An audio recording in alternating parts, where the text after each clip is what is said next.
We have gathered here to discuss past tense. At what areas usually people get confused, and what are the tricky points where we should concentrate. We have a guest teacher to deal this concept today. He is English AASAN sir. He is an IELTS trainer and guest speaker, teacher, mentor at sharEvery Global Foundation from Sri Lanka. We are so glad to see him again as a guest teacher for a session. Thank you so much, sir.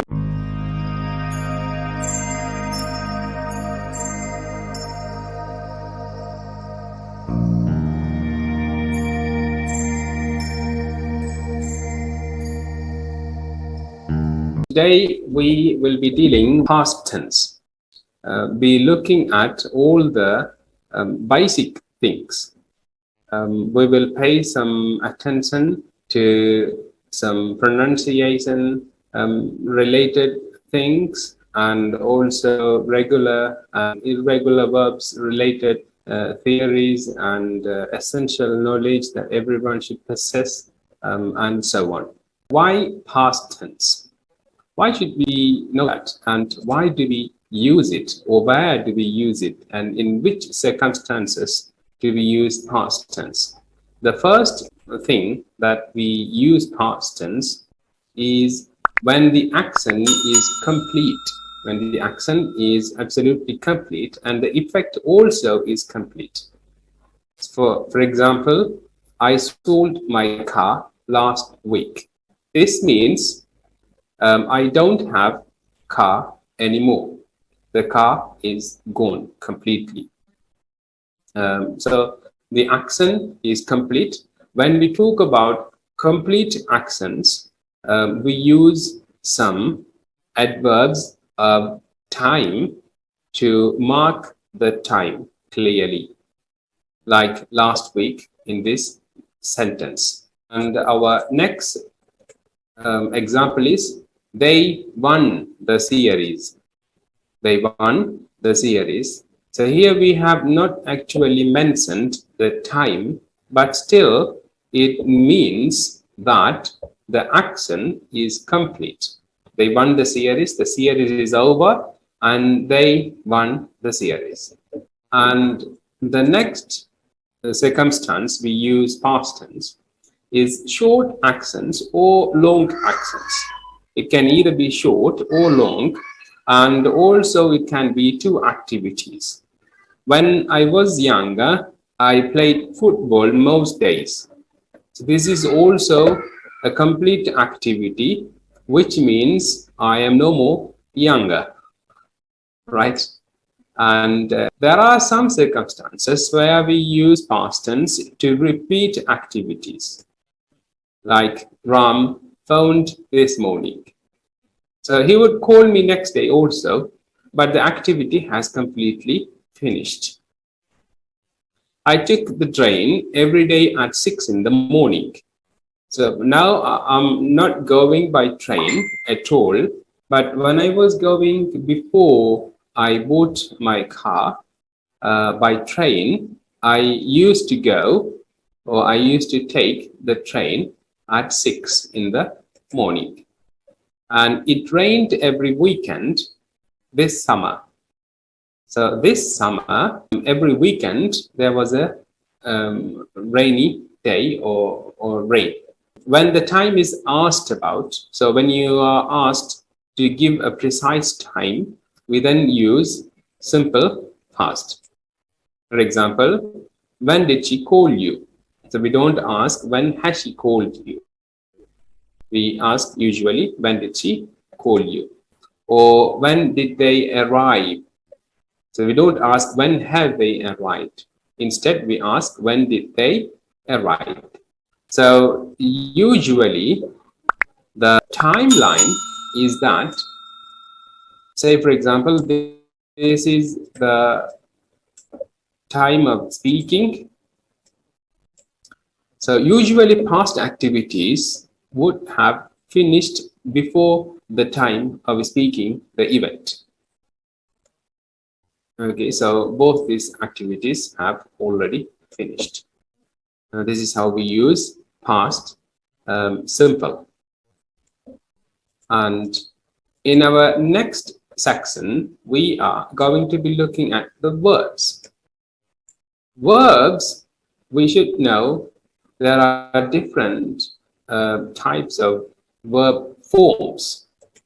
Base verb like read, speak, decide, and so on. To infinitive verb like to read, to speak, to decide. And we have third person singular verbs like reads, speaks, decides, and present participle verbs like reading, speaking, deciding, and past verb. This is what we are going to look at tonight. That is read, spoke, and decided. And past participle verb like read, spoken, and decided. And in this slide, we will be looking at slightly important, but many people make a mistake in using this. So we know wrote, this verb wrote means did write. So when we write a sentence or speak a sentence to talk about something happened in the past, we can say he wrote a letter, he wrote a letter. Likewise, you also can say he did write a letter. In a practical meaning, there is a slight difference between both these sentences, the way it is expressed, but still the verb can stand alike. Right? Wrote is something equal to did write. Therefore, when we write a negative sentence using a past tense, we write he did not or didn't write a letter, but not he wrote a letter. He wrote not a letter. So we don't say he wrote not a letter, but we say he didn't write a letter. Hope it's clear. And when we ask a question of an activity took place in the past, we bring the helping verb did to the front and say, did he write a letter? Likewise, when we make negative question, we say, did he not write a letter? But I have seen some people write, did not he write a letter? So that is incorrect. So please do not write or ask this way. But the correct way of asking this negative question is, did he not write a letter? You can also use contracted didn't to ask the question, like, didn't he write a letter? Not did not he write a letter, but didn't he write a letter? Hope this part is clear too. Now we will be looking at verbs. When we take a lesson in past tense, we always look at regular and irregular verbs. And hopefully almost all of us know what a regular and irregular verb. When we talk about base verb in regular, we have read, speak, decide, and so on. We usually add d or ed or ied to make a past regular verb. D, ed, or ied. Like when we add d, ed, and ied, the pronunciation does not always go in the same way. Okay, for example, when D is added after a vowel or voiced consonant, like these sounds, this is b, g, m, n, o, z, j, j, and these kind of sounds, we read it b sound with b sound. tried, breathed or breathed, robbed, begged, summed, and warned. So this all sound like D. When we add D to unvoiced consonants like s, sh, ch, k, and these sounds, we read D or ED as T sound. Bathed, capped, laughed, missed, washed, watched, cooked. So this whole ED, is anyone interested to try it with me? Please. Capped, laughed, missed, washed, watched, Yes. cooked. Good. So that's the way we pronounce these verbs. And when the verb is ending in D or T, then we read it as id. So first category is D sound, strong D sound. Second category is T sound. And third category is id sound. Like when the verb is ending in D or T, we read it as id, ended, decided, started, or voted. How about someone try this? Ended, decided, started, voted. Voted. And when we add ed, we naturally add ed to all verbs. But when the verb is ending in e, we add only d to the verb, not ed. So we don't write. So when we write a verb hope, we add only d but not ed. We don't write hope, something like this, or we don't write this id, but we write only d. We add only d when the verb is ending in e. And then verbs ending in one stressed vowel plus one consonant except W and Y. We double the consonant. So naturally, when there is a verb which has only one syllable or two syllables with the later part stressed, and we double the last consonant. So shop is read or written as shopped, double P, and plant, referred, and regretted. This is also an important thing to know.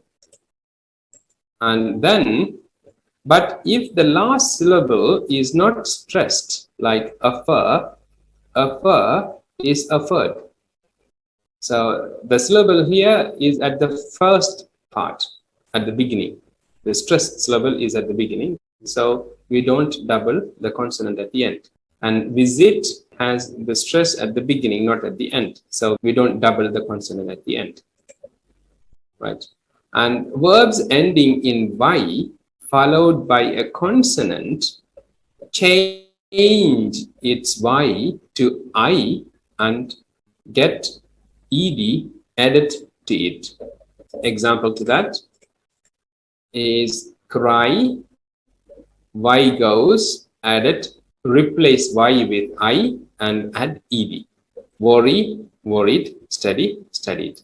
As long as the vowel is followed by a consonant. But in case if the Y is followed by a vowel like A here and O like A in this verb and O in this verb and A in this verb, then we add only ed to these kind of verbs. Play, played, stay, stayed, and enjoy, enjoyed. Hope is clear. So far we have looked at regular verbs, their pronunciation and their spellings. Now we are going to be looking at irregular verbs. All three forms can be at least three types, such as all three verbs differ from one to another, or all three verbs remain same. Two verbs or more than one verb differ from one to another. So like eat, ate, eaten, drink, drank, drunk, write, wrote, written, and know, knew, known. So these kind of verbs, all three verbs differ from one to another. Sing, sang, sung. However, there are some verbs which has approximately, there are 24 verbs of this kind. They are almost ending in either T or D. They should be one syllable and with short vowel. Okay, example, coast, coast, coast. And it has ended in T.